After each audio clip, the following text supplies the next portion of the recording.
I hope they spend the rest of their life in the penitentiary where they belong, or get the death penalty and get put to death.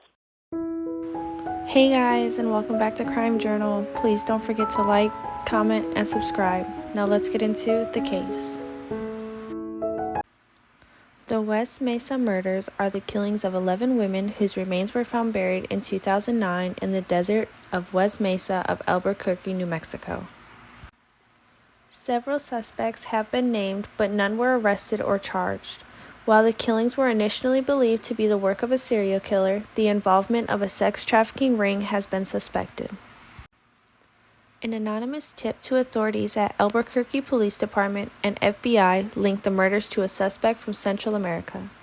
Police have also suspected the involvement of a sex trafficking ring operating through neighboring Texas that targets sex workers during events throughout the southwest, southern, and western United States, especially regularly scheduled events such as the New Mexico State Fair in this case, to take advantage of heavier traffic.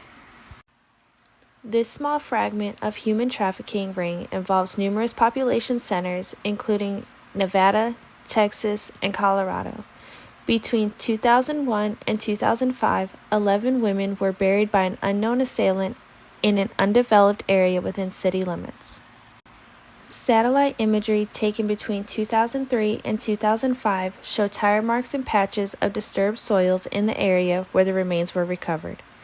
By 2006, development had cut in on the area, and soon after, the site was disturbed, buried, and platted for residential development. Due to the 2008 housing bubble collapse, development on the west side halted before housing could be built at the burial site. After neighbors complained of flooding at the platted site, the developer built a retaining wall to channel stormwater to a retention pond built in the approximate area of the burial site, exposing bones to the surface. On February 2, 2009, a woman walking a dog found a human bone and reported it to police. As a result of the subsequent police investigation, authorities discovered the remains of 11 women and girls and a fetus buried in the area. They were between 15 and 32 years of age, most were Hispanic, and most were involved with drugs and sex work. The first victim was Victoria Chavez, 26, who was reported missing in 2005 by her mother, who hadn't seen her in over a year. It was stated that Chavez was on probation for prostitution and drug use. She had more than 5 previous prostitution charges. Her remains would be the first identified before the public learned that these victims were most likely murdered by a serial killer. Monica Candelaria, 21, was last seen in southwest Albuquerque in 2003. Deputies said she lived a very high-risk life and may have gang ties. She was arrested for prostitution once, according to court records. After she was never found and there was no leads, police would turn it over to the sheriff's office cold case unit. The case would remain cold until she was identified as one of the victims at the mass burial site. Virginia Cloven, 23, would last be heard from in June 2004 when she called her parents to let them know she had just gotten a new boyfriend that just got out of jail, and she had thoughts that she was going to marry him. In 2009, her remains would be found and detectives would go to her parents' home to notify them. "I never would have pictured detectives knocking on my door to tell me my daughter is dead," says Cloven's father. Friends and family remember her as the humorous girl she always was. Selania Edwards, 15, stands apart from the other victims. She had no known family or friends and was a runaway from Oklahoma. Police believed that she was a prostitute along I-40. Her remains would go unclaimed in 2009. Cinnamon Elks, 32, was reported missing in August 2004 when her mother didn't hear from her for her birthday.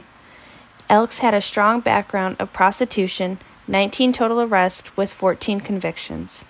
She was friends with 3 of the other victims that were found. Doreen Marquez, 27, had a strong addiction with drugs. Her sister would tell her she had to move out, and whenever she feels like she isn't going to use drugs again, she can come back. Marquez would never come back. She would last be seen in October 2003, dropping her son off at school. Unlike the other victims, Marquez did not have any prostitution charges. Julie Nito, 23, was last seen in August 2004 at her grandfather's house. She started doing hard drugs at the age of 19. 2 years after she went missing, her sister would be found deceased in a motel room from an overdose. Her mother would claim she went into deep depression. Shortly after that, detectives would inform Nito's mother that the remains of her daughter, Julie Nito, was found at the mass grave site. Her mother would collapse and say, "I just buried one daughter, and now I'm being notified that they found my other one." Nito had 4 convictions for prostitution according to court documents. Veronica Ramiro, 27, went missing Valentine's Day 2004. After her remains were found, her family would lay her to rest shortly after in July 2009. Her family says that they are devastated about what happened, but they are at rest now. Michelle Valdez, 22, was reported missing by her father in February 2005. Her father would say she would start disappearing days, weeks, and months at a time. He would give her small sums of money when she would come around, knowing she would use it on drugs, but it left him hope that she would keep coming back. Eventually, she stopped altogether.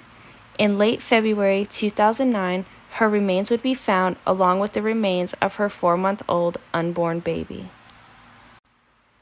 Jamie Barella, 15, who was last seen in April 2004 with her cousin Evelyn Salazar heading to a park at San Mateo and Gibson.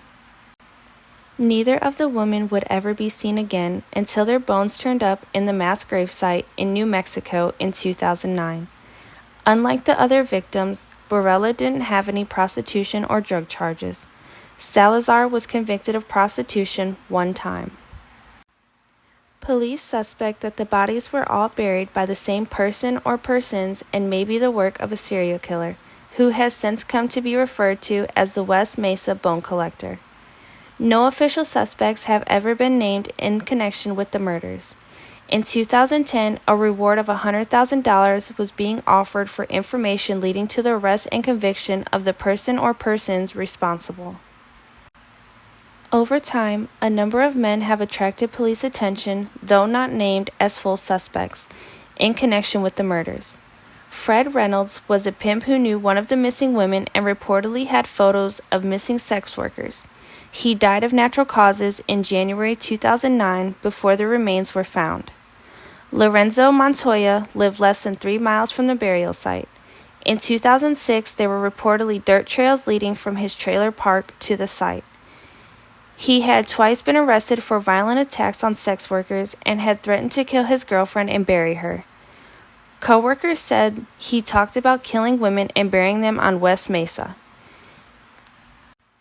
In December 2006, Montoya strangled a teenage sex worker to death at his trailer, and then was shot to death by the teen's boyfriend. It would appear that the killings would stop after his death.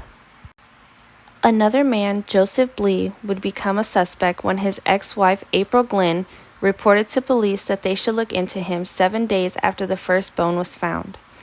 In 2014, a breakthrough on a decades-old case caused Albuquerque police to become interested in Blee as a suspect for the murders. Blee has been dubbed the mid-school rapist for his activities in the 1980s. Police say he would often break into the homes of 13 to 15-year-old girls who lived near McKinley Middle School in Albuquerque and rape them. In one case, there was DNA sample, but the rape test was not retested until 2010, eventually linking Blee to the rape. In 2015, Blee was also suspected by police of killing a sex worker. His DNA sample was located on the inner waistband and belt of a sex worker found dead on Central Avenue, a notorious street for sex work in the eastern part of the city. In addition, a tree tag from a nursery was found in the area where the West Mesa victims' bodies were buried. It was tracked to a nursery Blee once visited. Blee had women's underwear and jewelry not belonging to his wife or daughter in his home, and allegedly told a cellmate that he had hired the West Mesa victims, who he called trashy. Blee, in the mid-school rape case, was sentenced to 36 years in June 2015 at 58 years of age. No suspect has been charged with the murder of these 11 women.